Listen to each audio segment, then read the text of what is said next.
I went out with my Want to send anything in? Oh, well, okay. Oh, yeah, thank you, right? What's the rush? Yeah.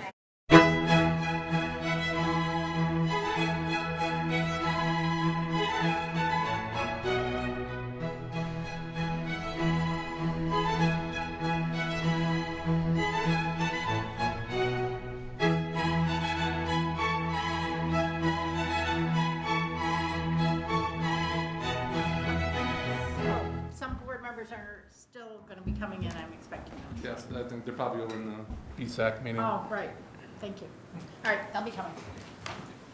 I pledge allegiance to the flag of the United States of America and to the republic for which it stands, one nation, under God, indivisible, with liberty and justice for all. Thank you. Would someone like to move approval of this agenda? So moved. Thank you. Second. Thank you. All in favor, please signify by saying aye. Aye.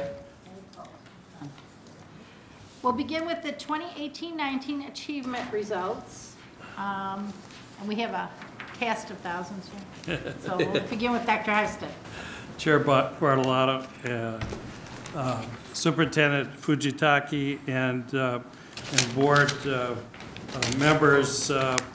My name is Dave Heisted, and I'm here to do the world's best workforce in 25 minutes or less. I have 25 slides in 25 minutes, so I'm going to ask if you could possibly hold your questions until the end of my part of the presentation, and then feel free to ask questions. This is a similar report to what you've seen before, but this year the state has asked that we do the world's best workforce and the integration and achievement reports at the same time. So in addition to the 5 world best workforce goals, we have another 10 goals that are based on the integration report.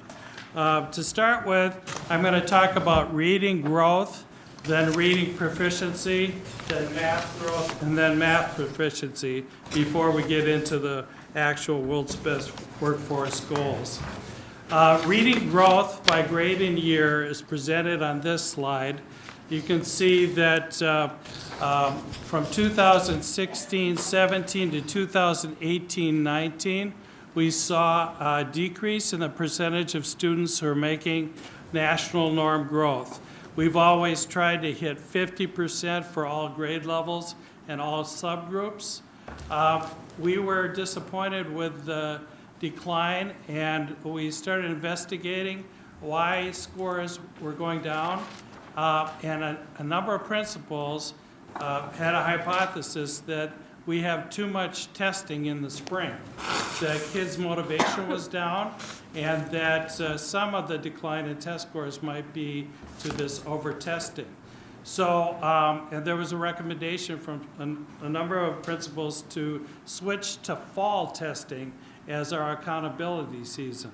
So this year, we've had fall testing for 2 years in a row. I tallied the fall-to-fall percentage of students making years growth, and it was above 50% for all grade levels.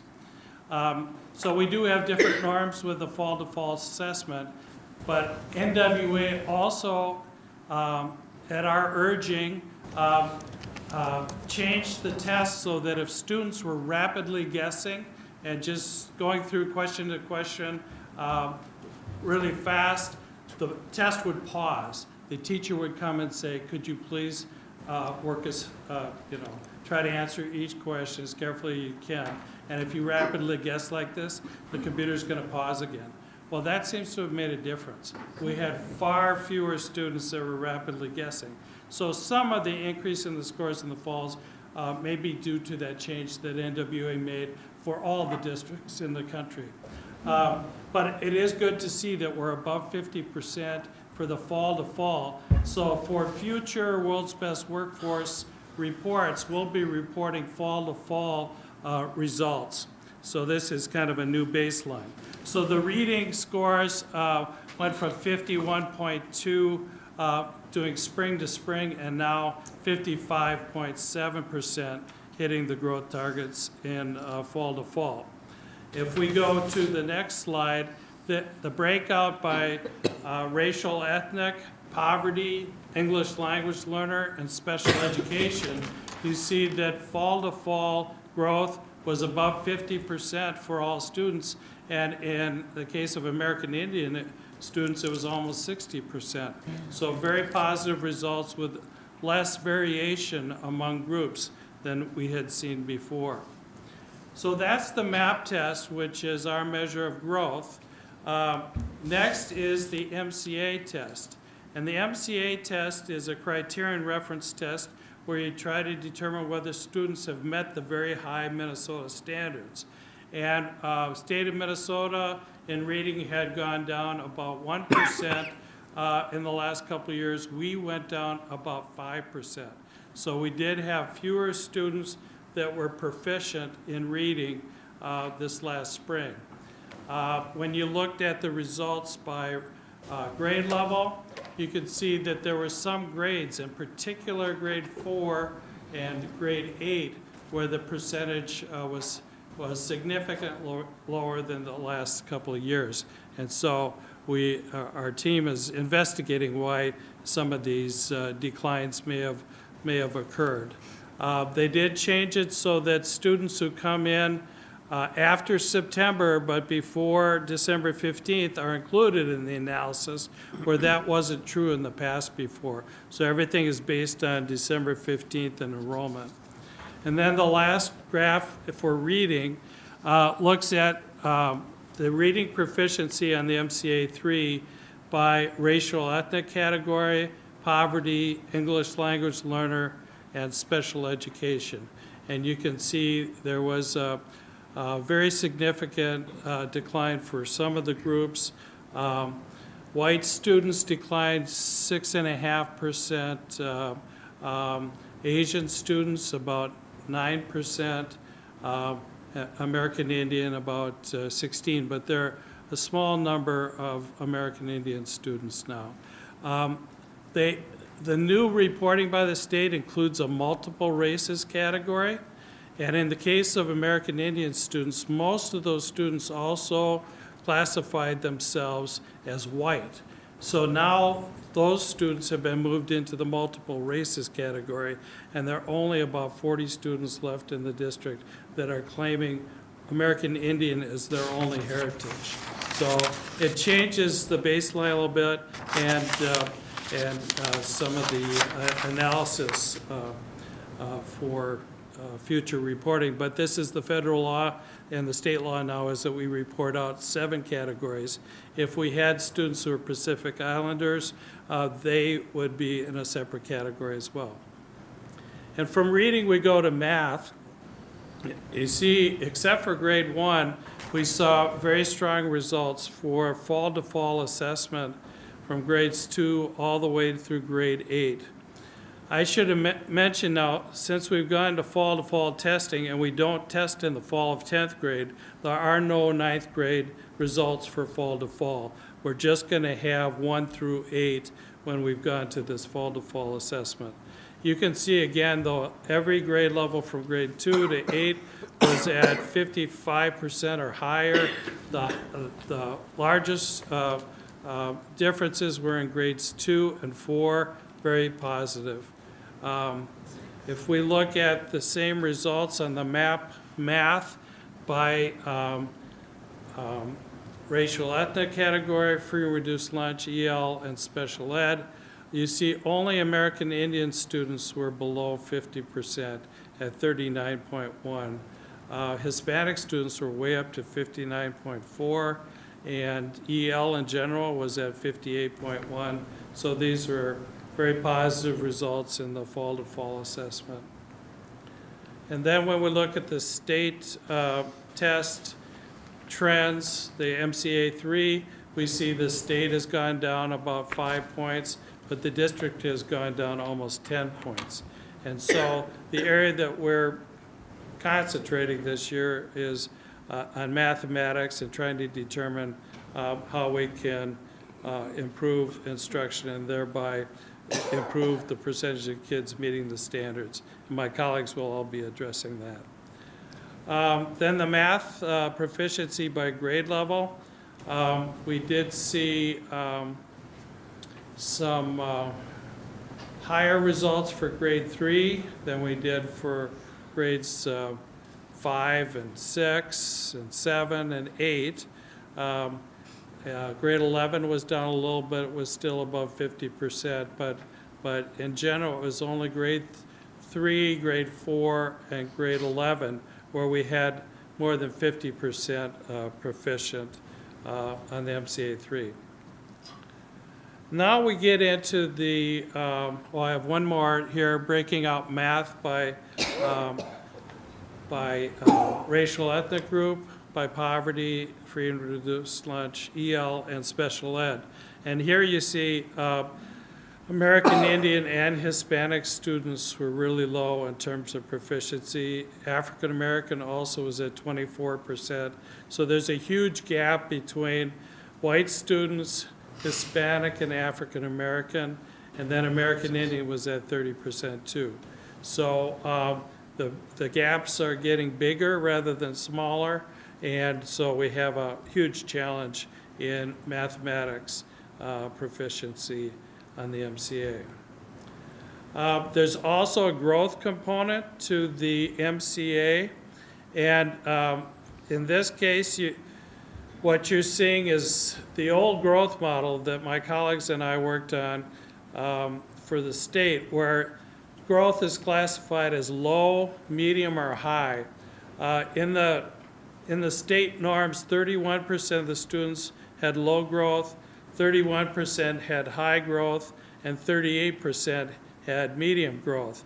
So you can see that our percentage of students making high growth was less than the state norm, whereas our percentage of students making low growth was greater than the state norm. So we would shoot for at least 31% making high growth in future years. Here's some comparable results for districts that have similar challenge index. If you remember, the challenge index is the percentage of students receiving free reduced price lunch plus English language learner percentage plus special ed percentage. And the state norm for growth would be high plus medium growth equals 69%. You can see in reading growth, we were at 67.7. In math, we were at 65.6. So Sorry, I didn't quite catch that. well, I wasn't talking to you. I didn't know that was still on. Sorry. So you can see that we're a little bit lower than the state norms for reading and math growth. We were lower than all of our comparable districts, except for South St. Paul. They were a little bit higher in reading growth, but we were higher than they were for math growth. So this again was disappointing to see that we weren't seeing the kind of growth that we had in the past few years. In previous years, we had been higher than these comparable districts. West St. Paul has been kind of a superstar in this area, and a number of our colleagues have talked to folks at West St. Paul to see what they're doing to produce such high growth. And now my daughter's teaching there, so of course she must have some part to do with it. Now we get to the actual goals of the world's best workforce. Goal number 1 is all students ready for school. We use the BECA assessment to determine whether students are proficiency in literacy and numeracy. The numeracy has held fairly constant for the last 4 years, with 56.6% on track for proficiency in 3rd grade in 2016 and 55% in 2019. But the literacy percentage of students proficient has gone down from 53.2 to 43.6. So we have significant work that's being done in early childhood to promote early literacy for pre-K, and we'll be working with providers to try to get those numbers up. So we didn't hit our goal for all students ready for school. And the next goal is all third graders reading at grade level. We use the MAP test to determine grade level. If you're at the 50th percentile or higher, you're at grade level. This has decreased from 61.7% to 58.4%. So we had a little more than 3% drop. So we didn't meet our goal for third grade literacy as well. Then we look at closing achievement gaps. And for every racial ethnic group, the percent proficient in MCA 3 and MTAS. MTAS is the test for special ed students who are severely disabled, and we include the percent proficient for both of those. But it's decreased for all students. For white students, we went from 78.4 to 68.3 over the last 2 years. For African American, 40.4 down to 36.9. So the way the state keeps track of gaps, you take the white percentage and subtract the student of color percentage, and in some cases it went down, but we don't really say that's good because all groups went down. To really, what we want is all groups making an increase in MCA proficiency, and students of color and students in poverty making even more growth. So for us to be satisfied with the gaps reducing, we need all groups moving up. Here's for mathematics, you see the same thing. All groups were down in terms of proficiency level. With the change in American Indian status, they went from 50.7 down to 32.1%. That's that big red line drop. But otherwise, it was incremental decreases for all the other groups. And then graduation rates by racial ethnic. Some groups, multiple races, for example, went from 61.1% up to 76.5%, but then back down to 66.7%. So these are bouncing around a little bit, and the American Indian rate decreased significantly. The other rates decreased somewhat. White students went from 94.8% graduating within 7 years down to 91.5%. So our goal was 90% for all groups. So far it's Asian and white students that have met that goal, but the other groups of students of color have not met that goal yet. And then for goal number 5, what we look at is students that are continuously enrolled in our district, and then we look at students who are mobile. Mobile students either came in after first grade or left before 5th grade.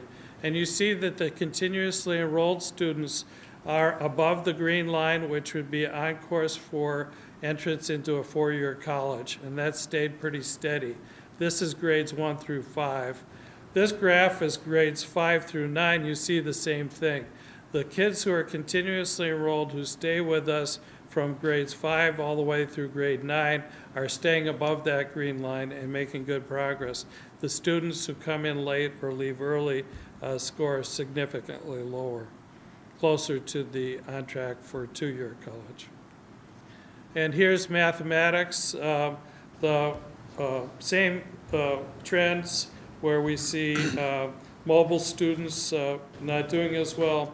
Students are continuously enrolled, staying above that on track for 4-year college. That's grades 1 through 5.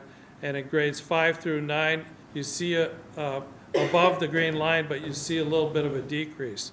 So middle school math, as kids kept going through middle school, they were losing a little compared to the trajectory of the yellow line, which is on track for select school like the University of Minnesota. So these, what we call rainbow graphs, are one way that we report out to the community how students who are continuously enrolled. And so the word is, if you stay with us, you're going to make good progress. Now, going through each of the individual goals, I also already mentioned the first 5 goals. When we look at the gaps, we did meet the goal technically for white versus Hispanic or Latino, but as I mentioned, both of those trajectories were losing ground. The same thing for math and for reading. The percent of seniors scoring 18 or higher on the ACT went up, and that goal was met. And we like this. More of our students are taking the test, and therefore more of the students are on track to be able to get into a 4-year college. So that ACT given for all students has enabled some students, because they probably wouldn't have taken the test in the past because their family couldn't afford it. Now we are paying for the ACT for all, and students are improving. I mentioned the 7-year graduation rate declined to 87.6, so the goal was not met. When we get to the integration goals, we see that the percentage of Hispanic and Latinos making national norm growth on the map increased and was above the goal. The goal was 51.1, and we made 54.8. Same thing for African American students in reading. We hit that goal. A percentage of students receiving free or reduced price lunch, we hit that goal. Percent of Hispanic Latinos in math, we made that goal, and also African American students in math. So using the fall to fall results, we hit the goals that we had set for the integration report. Free and reduced lunch was also above the target. 51.4 was the target. We were at 54.9.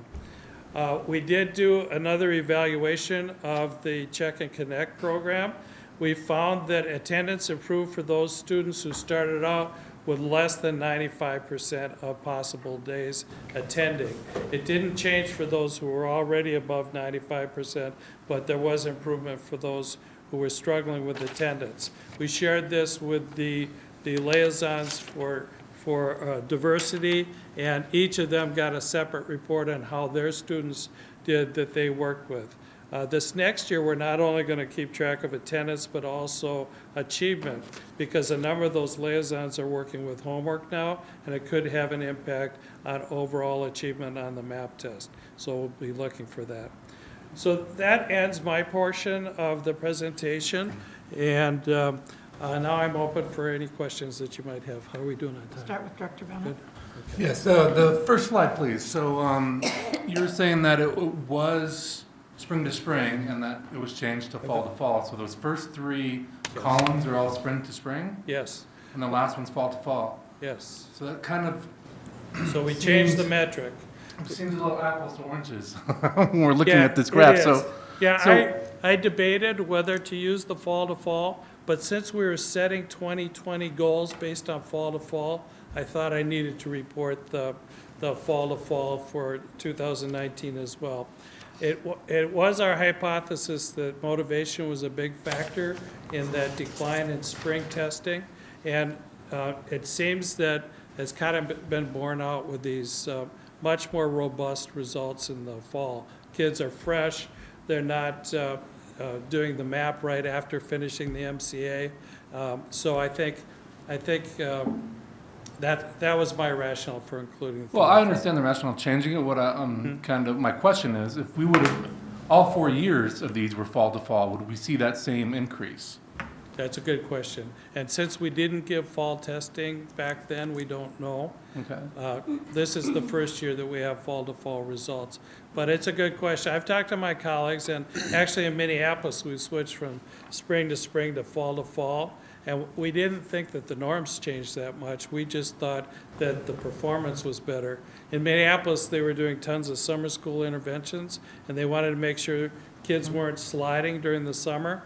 So what the fall to fall does is it encourages families and our programs to make sure we can decline, so we don't have that summer slide. Okay, so if these were all reported that spring to spring, would we see that same increase?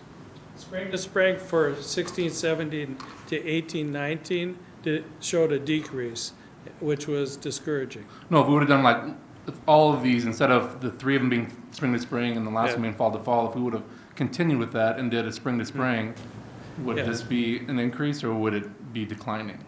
Well, 2018-19 was a decline. Okay. We would hope that if we were doing the testing in the spring, we would see a bounce back like we have in some previous years. But because people are very satisfied with not having the map right after the MCA with all this testing in the spring, I think we're making it optional now for schools. If they want to give the spring assessment, they can.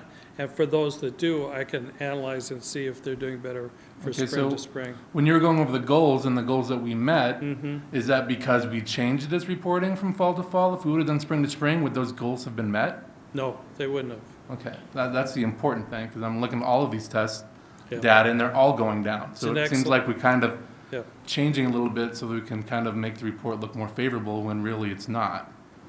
Would I be correct in saying that? Well, my motivation was to report the baseline fall to fall so that we could set goals for fall to fall for next year. So all the 2020 integration goals are set based on the fall to fall. Okay, all right. Okay, thank you. That's Good questions. Thank you.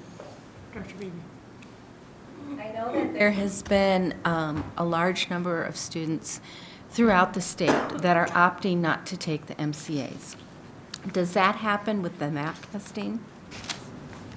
We have far less opt-outs for the MAP test than we do for the MCAs.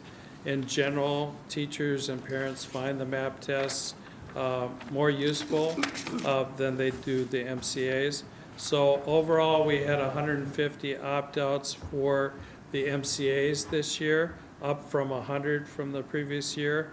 We had about 15 opt-outs for the MAP last year and about 15 this year. Okay. I guess when I was reading the information, I was looking at the MAP testing and I was encouraged Yes. by those results for the reasons many others would be, because it shows more personal, individual growth.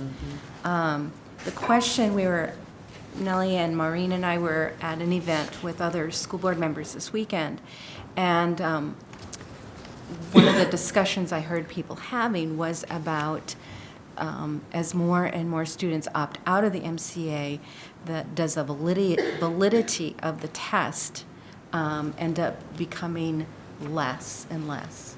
The validity of the score interpretation is hampered.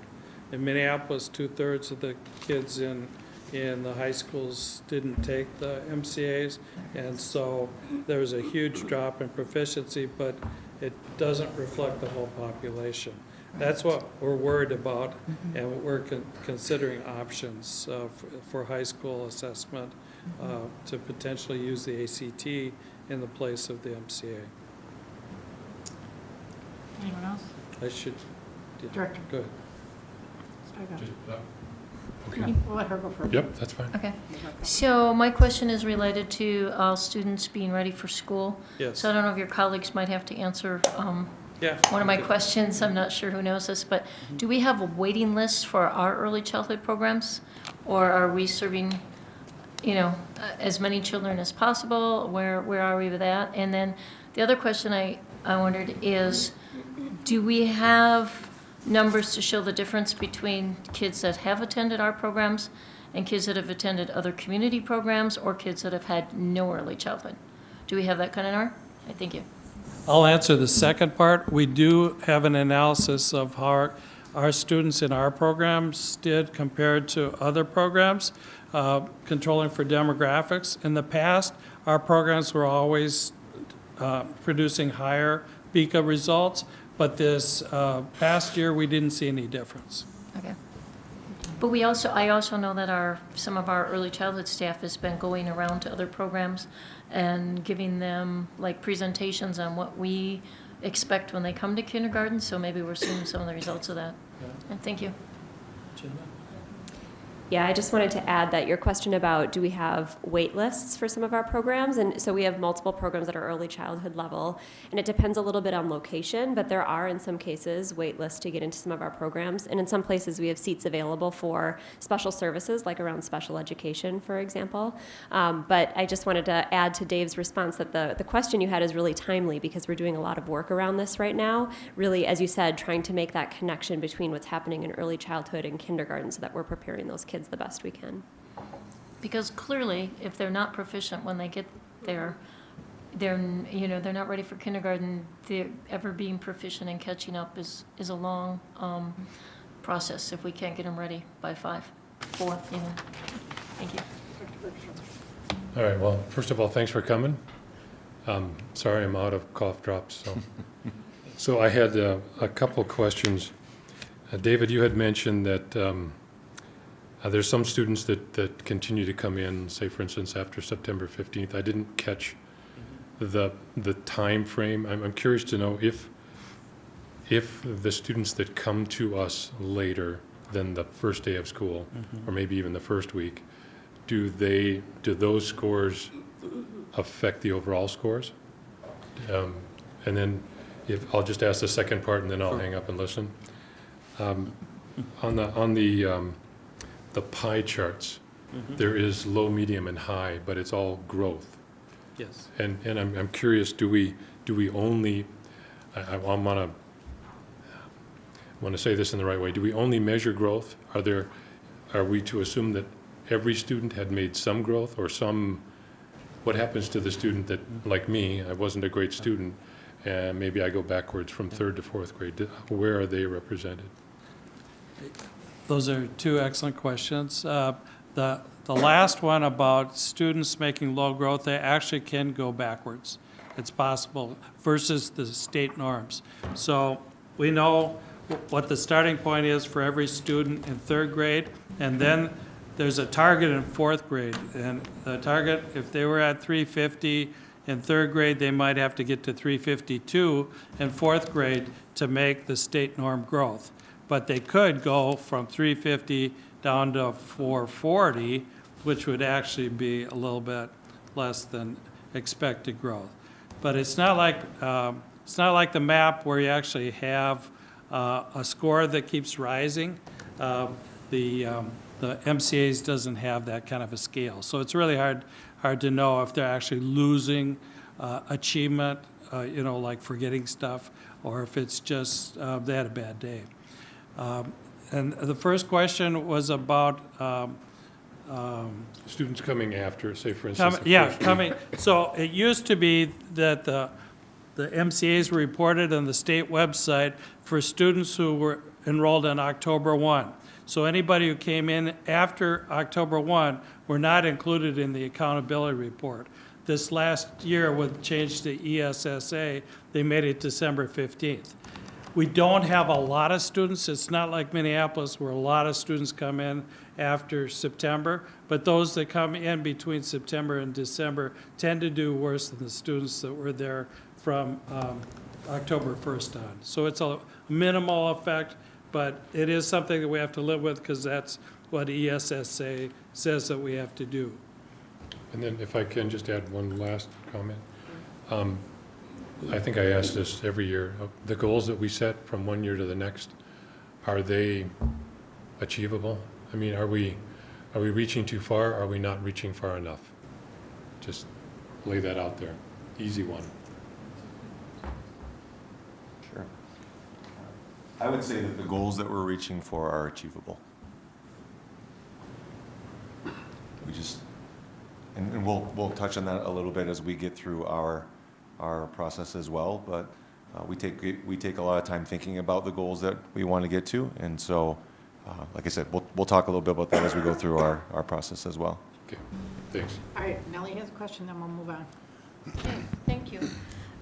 So first question, and looking into the case between the elementary school and the middle school, and looking at how there's a drop in some of those, specifically in 8th grade. I know that at some point I had asked if it would be possible to do some sort of follow-up on students that come new to the district when they come from other schools where only they offer academic services until 8th grade. I mean, and then they move, they come from specific grade and then they move into the district or into what we know as the public school system. So I don't know if you have done any sort of research or getting a little bit more in-depth into that.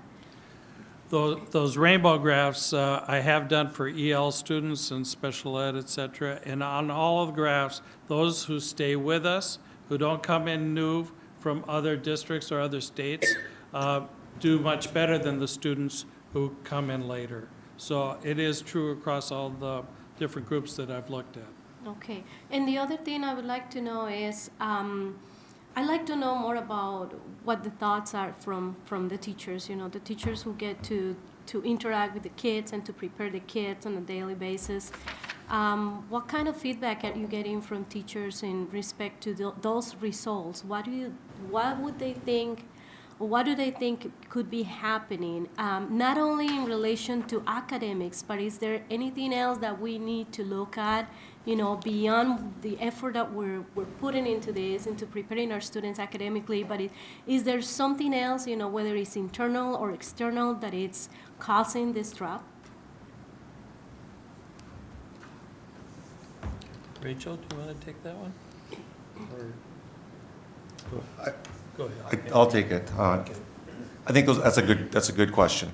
And so I jotted that down as well, just to kind of getting some ground level suggestions about what's happening in the teachers' thoughts about why aren't we making certain goals. Are some goals unattainable, to the earlier question, what do we need to do differently? Remembering that this is last year's report, we've already begun to do some things. We're halfway through this year. And so anticipating what's going to happen with the next set of results, but to do something systematically around what people are thinking on the ground, if you will, I think is a good use of our time.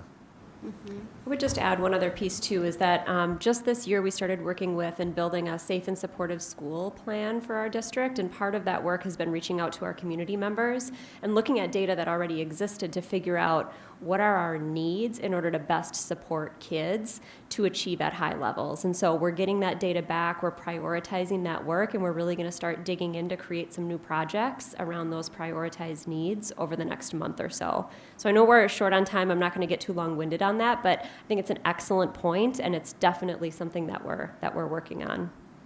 Because I know that, anybody could say, well, go talk to teachers, right? But I'm not part of the administration working with the teachers and those kind of plans. So I think it is important for administration also to gather information, valid information directly from them and see what, do they have any sort of new ideas, different ideas of what can be, moved here and there. I don't know. Thank you. Sure.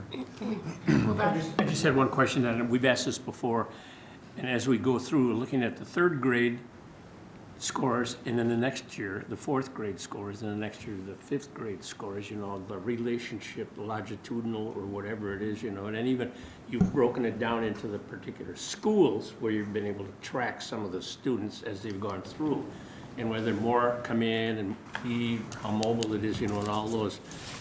That's still pretty much general with your presentation. That that we can make that assumption, kind of like the third grade moves on to the fourth grade, and then if there's less, you say, hey, wait a minute, what happened there? And then if they rebound. Yeah, there is a caveat with the third grade, a different third grade comes in, they might have different demographics, and that's why we do growth. Because growth, it's the same kids in third and fourth, and that way, if we are showing a decline in proficiency, but an increase in growth, we'll take the growth. The proficiency might decline just because of changing demographics.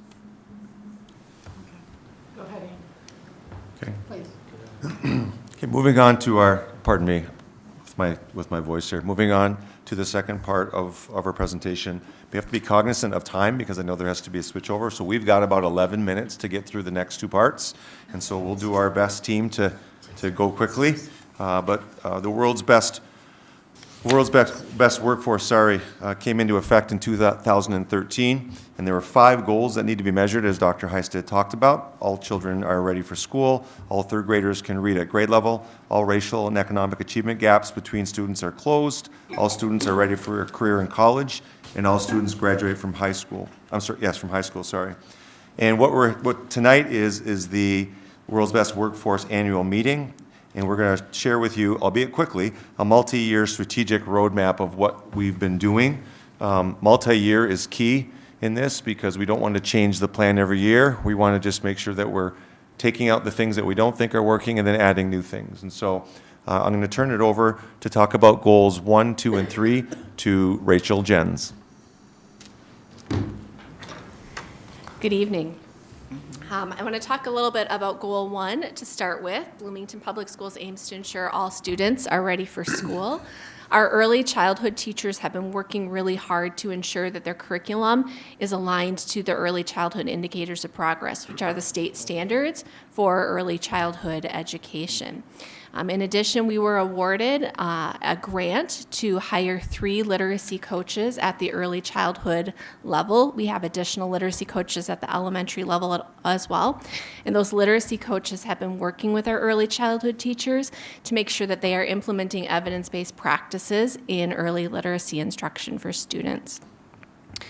Our early childhood staff also began implementing the TS Gold, which is an assessment system that is based on ongoing observations of what students are doing on a daily basis, that's providing important information to supplement some of the standardized tests that students are taking.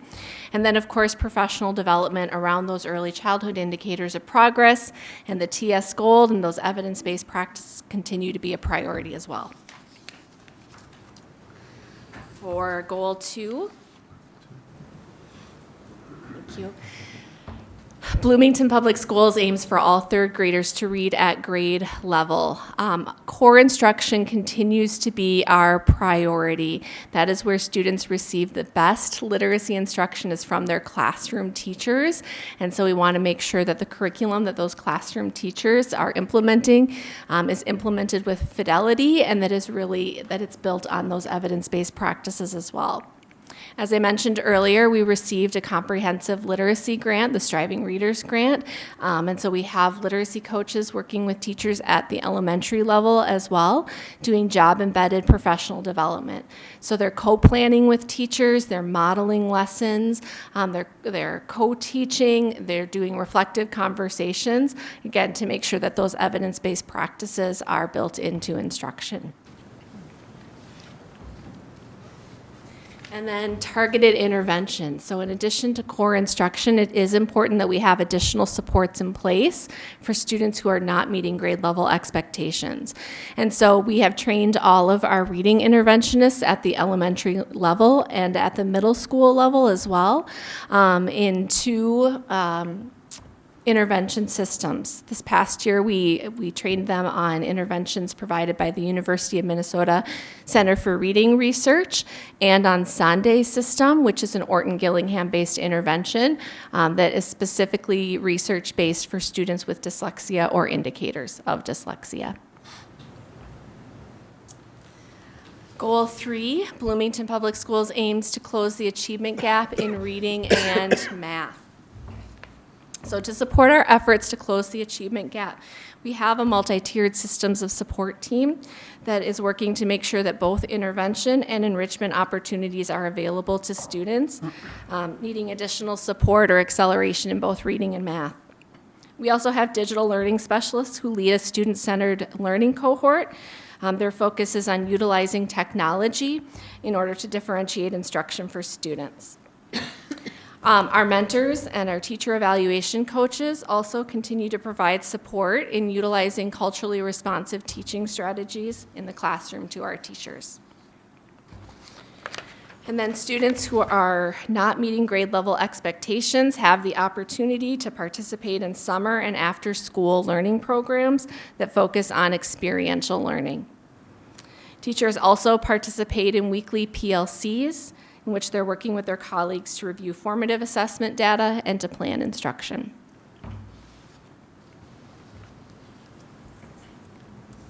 For goals 4 and 5, Debbie Belfry will talk about our plans there. As you can see, as we move ahead to help our students graduate from high school, through our PGP work with our teachers and our students to create more opportunities and more pathways for them to start identifying what are they choosing to do, how are they identifying their learning styles, which is what we start with in 7th grade in our PGP activities. And then start moving into what are their strengths, what are their interests, and then have them start choosing what type of career might be of interest to you. And then through those opportunities, we have created a grid of 4 general areas that they can be looking at to start to inform their course taking as they move into their junior and senior year. For what have we learned about ourselves through these different assessments, through our PGP work? How do we set a goal to get to what we want to create? And then what type of area are you really looking at? What's interesting is some kids will say, well, I'm a little bit over here, and I like this over here, and I like this over here. And that's a natural progression of career development for all students as it is and continues into their college years and beyond. So what we do is try to identify what's the best course taking, whether it be an elective or a required course, to move them on track, and then using all of the data that we've heard about tonight to say, where are you at? What does it look like you're going to project to be? And as you go on and move on into another pathway at the post-secondary level. And so we want them to start thinking in terms of opportunities and not so much be limited to a certain pathway, but looking at pathways of opportunities and then match it to their course taking. So we have a variety of things that we already offer. Our PGP, our growth plans are aligned to the American Counseling Association standards for career development. And then our access to college courses comes in a variety of ways. We think of PSEO oftentimes first, or AP courses. We also are implementing concurrent enrollment courses, so that's no cost to the students, and articulated credit. So there are a variety of ways that we offer college credit courses to them, which informs their continuing course taking.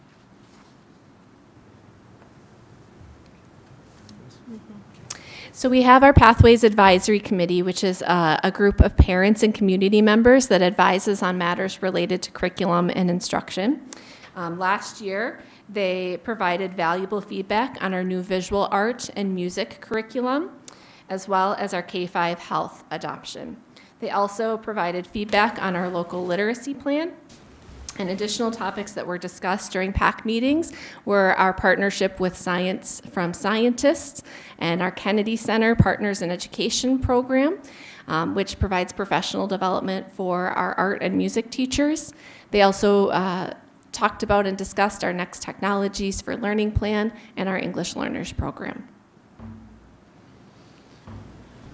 So in 2 minutes, Dr. Mitchler will be talking to us about the Achievement and Integration Plan. Turn it over to you. Thanks for the timestamp. That's helpful. So this is last on our agenda for this session tonight, but it's certainly not something that's least on our mind. And I will just say that I really appreciate that MDE has brought both the World's Best Workforce Plan together with A&I, Achievement and Integration. It makes a lot of sense because we're not working on trying to improve achievement for specific student groups in isolation of working with all students in our district. So it's really important these are together. And again, just also so you know, there'll be another presentation that's much more elaborate and has a lot more detail on achievement and integration in March, so you can look forward to that. But as a quick little overview, for our achievement and integration plan, we submit a plan that's good for 3 years, and so the last time we submitted and were approved was in March of 2017. So this current plan will run through June of 2020. We're still working on that, and it's aligned currently to our World's Best Workforce Plan. We are working to, through our plan, of course, increase achievement through providing various programming and supports, particularly aimed at college and career readiness for underserved students in grades K through 12. Check and Connect was mentioned before, so we have a program there. Dr. Heisted mentioned that we've been doing some research there and noticing some really good results. AVID is a program that we provide for many of our students around college and career readiness, and then a version of it called Sparks, that's Bloomington sort of grown.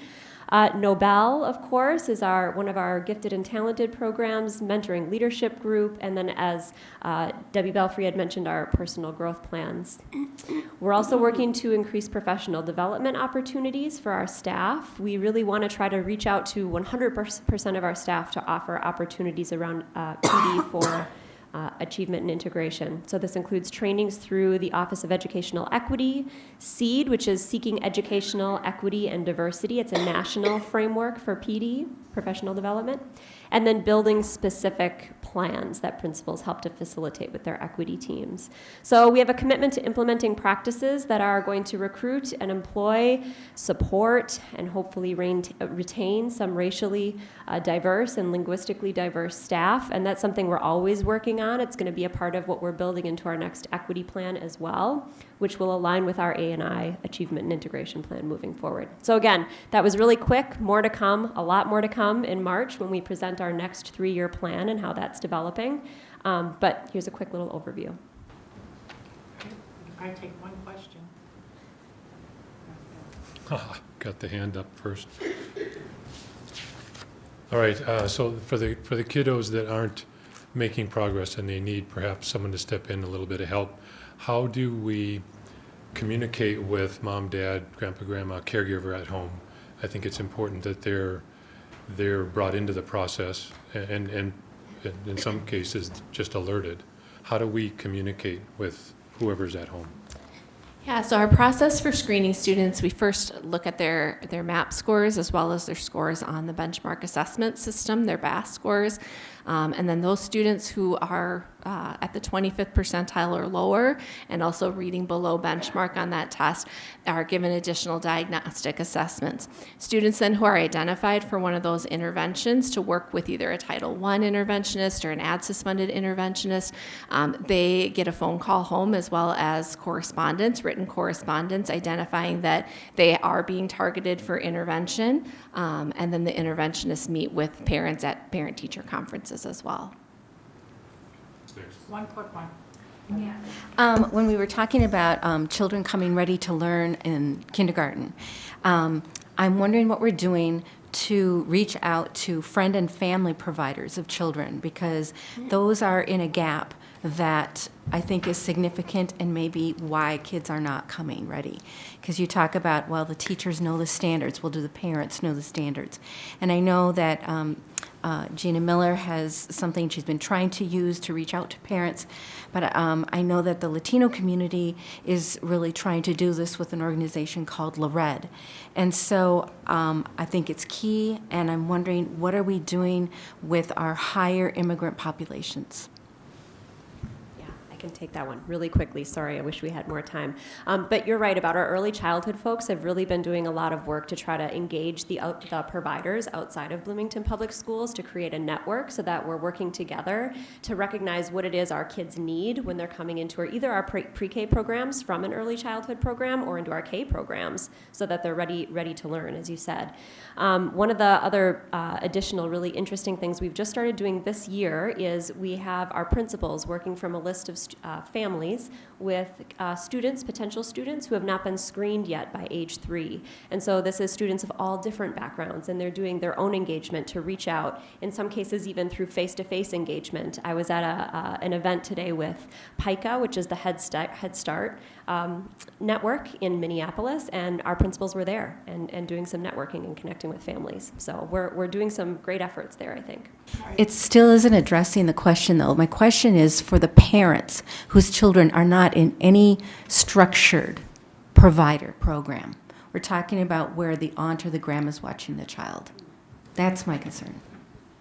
Yes, really quickly. On the list that I mentioned to you, we do have listed which students are not engaged in any early childhood programming, so principals are still reaching out to them. But I think that's a great thing for us to keep in mind and continue to thinking about how we can do more of that outreach. That's good. Thank you. All right, I thank all of you for being here tonight. I'm sure you can expect emails Perfect. with more questions since we had such a short time, but thank Thank you all you. for being here. Appreciate it. All right, we'll take a quick break, and then we'll come back at 7.